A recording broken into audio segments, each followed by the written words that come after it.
Salam sejahtera dan salam serak kesayang bersama saya Janet Bennett. Tumpuan berita, Sekolah Jenis Kebangsaan Cina SJKC Tapah memerlukan bantuan sebanyak RM2 juta bagi menyiapkan pembinaan bangunan bilik darjah baru. Timbalan Premier Sarawak Datuk Seri Profesor Dr. Sim Koo Hian berkata, sekolah di bawah Kementerian Pendidikan Malaysia KPM itu memerlukan bangunan baru bagi menggantikan bangunan kayu lama sedia ada yang telah berusia 58 tahun. Menurut beliau, projek pembinaan yang bermula pada Januari 2022 dan dijangka siap pada Jun tahun ini dianggarkan bernilai RM5 juta.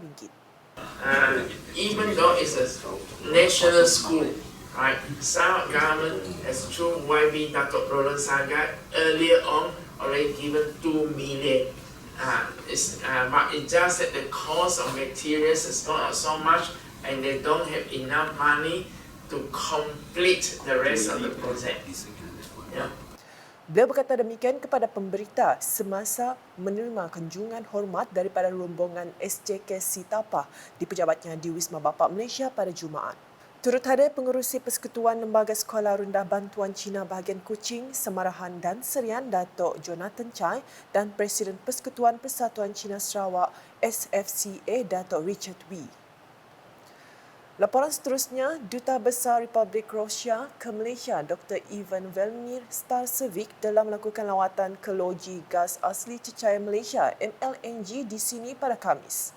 Misi lawatan ini adalah untuk membeli atau mengimport isi padu gas tambahan dari negara-negara Asia untuk simpanan masa hadapan serta untuk tujuan dijual balik kepada negara-negara Eropah yang memerlukan cecair gas asli CGA. Dr. Ivan berkata, Rusia tidak mempunyai masalah kekurangan cecair gas asli seperti negara-negara Eropah yang lain, namun berhasrat untuk membekalkan CGA kepada negara-negara bukan Kesatuan Eropah EU jika perjanjian dapat dilakukan bersama MLNG. Katanya, Rusia tidak mahu terlalu bergantung dan mengimport dari Amerika Syarikat yang selama ini membekal CGA kepada negara-negara Eropah setelah berlaku krisis peperangan antara Rusia dan Ukraine. Sekarang ini, negara-negara Eropah masing-masing melakukan pembelian individu dan berharap sesetengah negara-negara Eropah akan melakukan pembelian pukal untuk menjamin bekalan CGA masa hadapan, katanya.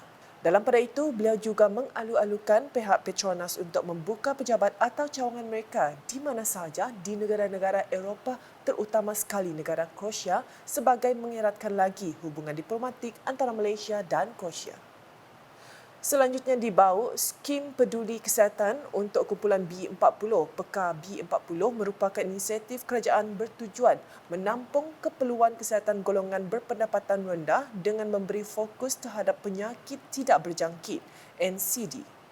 Timbalan Menteri Kesihatan Malaysia, Luka Nisman Awang Sauni berkata, namun begitu masih ramai masyarakat yang tidak mengetahui mengenai skim tersebut.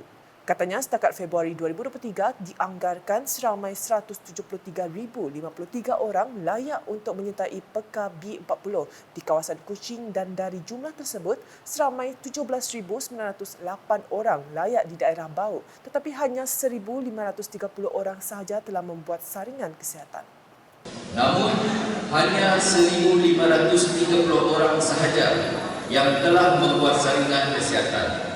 Jumlah ini masih kecil dan jumlah mereka yang layak dan ianya menampakkan masih ramai yang tidak tahu berkenaan inisiatif kerajaan ini. Beliau berkata demikian semasa berucap dalam majlis perasmian program skim peduli kesihatan untuk kumpulan B40, Peka B40 peringkat daerah Bau di Bau pada Jumaat. Tambah Luka Nisman, melalui inisiatif itu, penerima boleh memperolehi saringan kesihatan percuma serta bantuan alat perubatan. Program sebegini adalah sangat baik untuk memberi kesedaran supaya penduduk dapat memahami berkenaan skim Peka B40 dan terus menjadikan masyarakat daerah Bau lebih sihat sejahtera. Manakala di Limbang, beberapa buah kampung di sini telah dan akan menerima masjid atau surau baru di bawah peruntukan khas Projek Rakyat Premier Sarawak Datuk Petinggi Tan Sri Dr. Abang Abdul Rahman Zuhari, tu Datuk Abang Openg.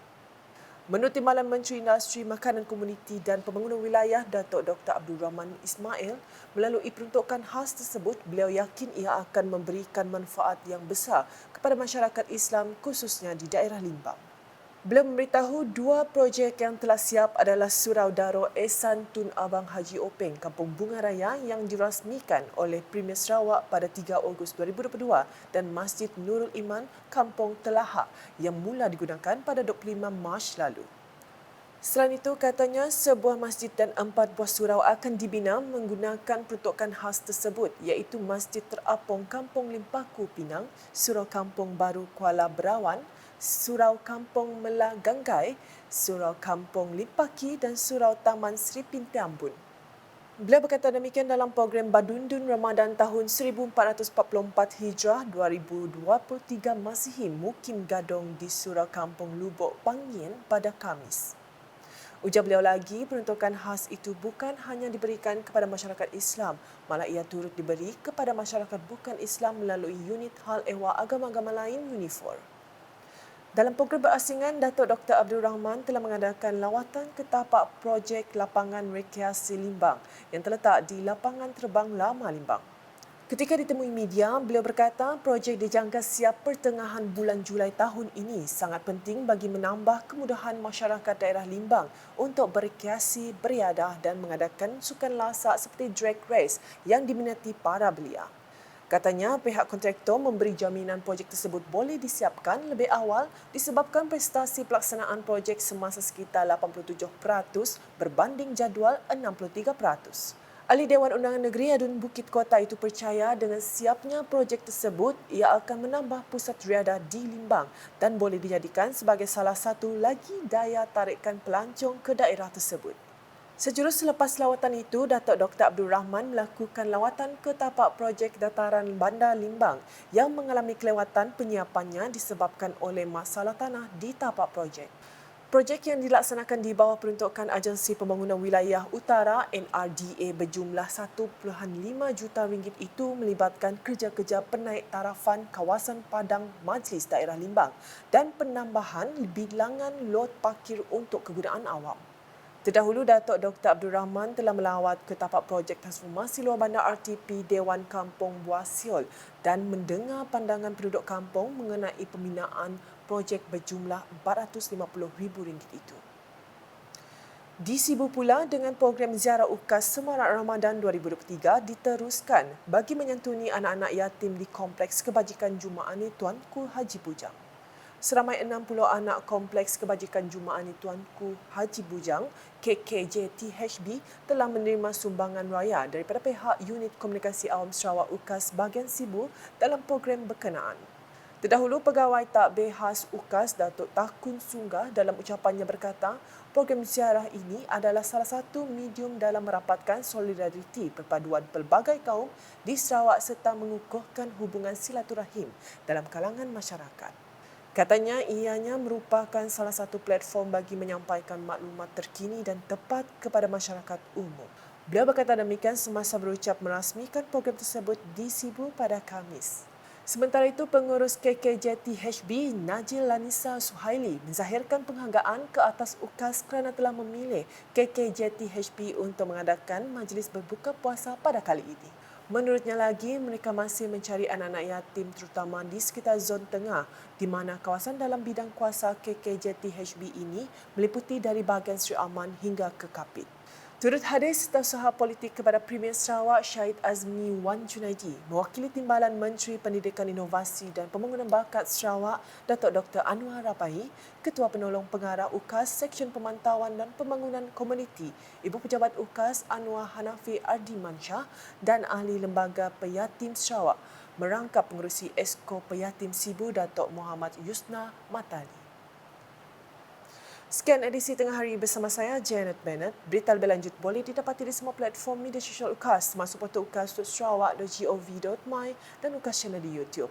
Sebelum mengakhiri Buletin UKAS, saksikan sorotan Majlis Perasmian Program Skim Peduli Kesihatan untuk kumpulan B40 Peka B40 peringkat daerah Bauk di Dewan Suara Bauk pada Jumaat.